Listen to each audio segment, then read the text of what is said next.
Second part of the documentary, Single-handed repair of damaged mast on the water. Finally, the moment of truth is here. The mast shall be lowered. In my mind, this should take minutes. It took hours. I have compressed it somewhat for the benefit of the viewers. After loosening the aft ropes, the mast will not move. It has no wish to fall forward. I have to haul it towards the main mast to start the falling. For safety reasons, the falling of the mast is secured with 4 ropes, 2 aft and 2 to the top of the main mast. If I had 4 men, we could lower it continuously. Being only one, I have to run back and forth and let out a little piece of rope at each 4 stations for each round. It took some time, so I have speeded it up. The mizzen mast has reached a point where all the load can be carried by the ropes to the top of the main mast. Up till now, those ropes had only been kept short in case both the aft ropes or the fastening on the bottom of the mizzen mast should fail. Then the fall would not be so long. But now the aft ropes have done their job. They did not break, the computation was right, the mizzen can now be lowered from the top of the main mast ropes only. It works. But then there is a new problem. The mizzen doesn't fall on the starboard side of the main mast but to the port. In addition to that, it's too long to pass under the spreads without harm. Nils, a sailor from a boat nearby, has become so intrigued by my operation that he wants to help. We have short discussions on the problem and try several solutions. To move the top of the mizzen to port side was also much more difficult than anticipated. We tried with ropes from the top of the mizzen to the deck. No luck. We tried with ropes from the top to Nils' dinghy at full speed outwards. No luck. At last I climbed the main mast, and then it is easy. I can move the mast to starboard side with one arm only and secure it with a rope. Why could we not do that from below? I don't know.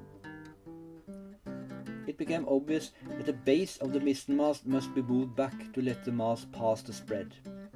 I am a bit nervous here too. There is no reason that the base of the mizzen should rush backwards after being released from the fastenings, but I had a feeling that it could do so. Thus I spent quite a lot of time tying ropes to stop the mast from sliding backwards. Luckily, Nils proved to be patient. The mast will not move. Nils made an arrangement with blocks to haul the base backwards, and I use a rod to try to lift it the necessary 2 inches up from the deck above anything that could stop it. There is no reason this should be difficult, but it is. There is a devil in that mast. In the end we won.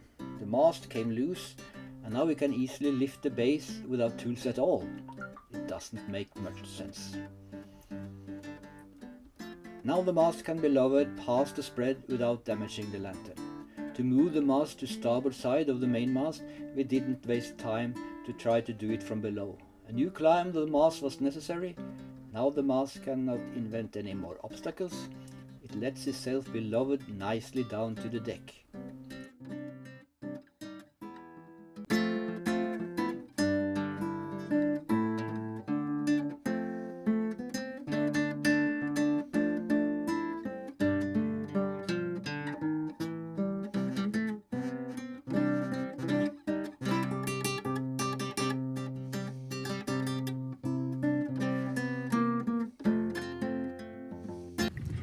This mast is 20 years old, approximately.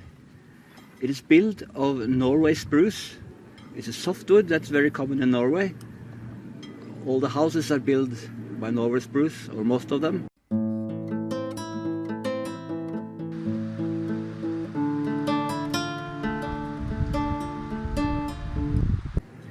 But it still has some Stradivarius in it, and that's the rotten part.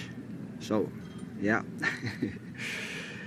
The mast was built by laminating several parts into a tube. Very simple, very fast. and it has been kept for 20 years with no problems. I only varnished it. The first mast I covered with epoxy, and it was starting to rot before 5 years was gone. So I prefer just varnishing.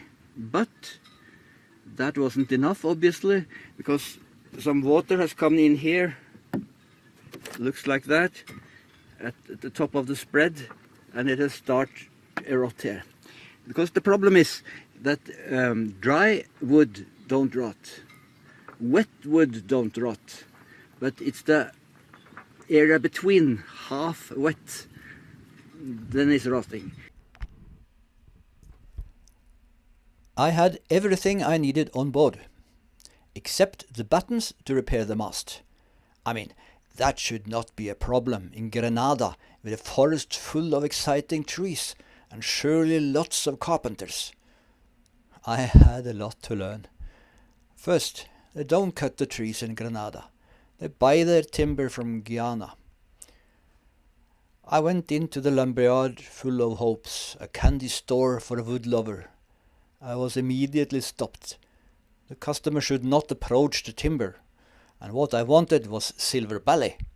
There was no way around it. Silver belly was the wood for masts. Okay.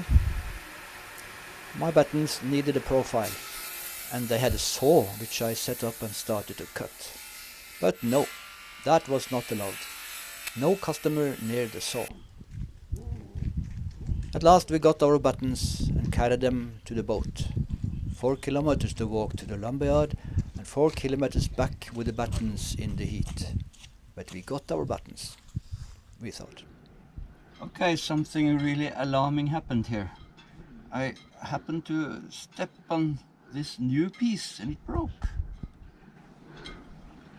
It seems that the new wood is worse than the old one. If this was Norwegian fir, I wouldn't be able to break it. Boy. So,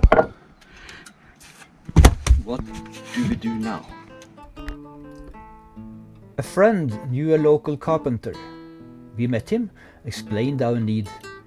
No problem, he should fix it the next day. We should call him. We called him, and called him, and called him. After some days we lost hope. There were a professional carpenter shop at the nearest marina. We went to them, explained, and waited. Then we gave up them too. We started walking around to find more lumberyards after hints from friends. Finally, we found a lumberyard that had yellow pine and a saw. The dimensions were wrong, and they had some issues with their saw. I had to stand at the prescribed distance of 4 meters and watched how they mistreated the lumber. Then we walked the buttons to the boat. We used 12 days to get the buttons. At home, with our own saw, we could have made them in 20 minutes. Next year, I shall have a circular saw on board.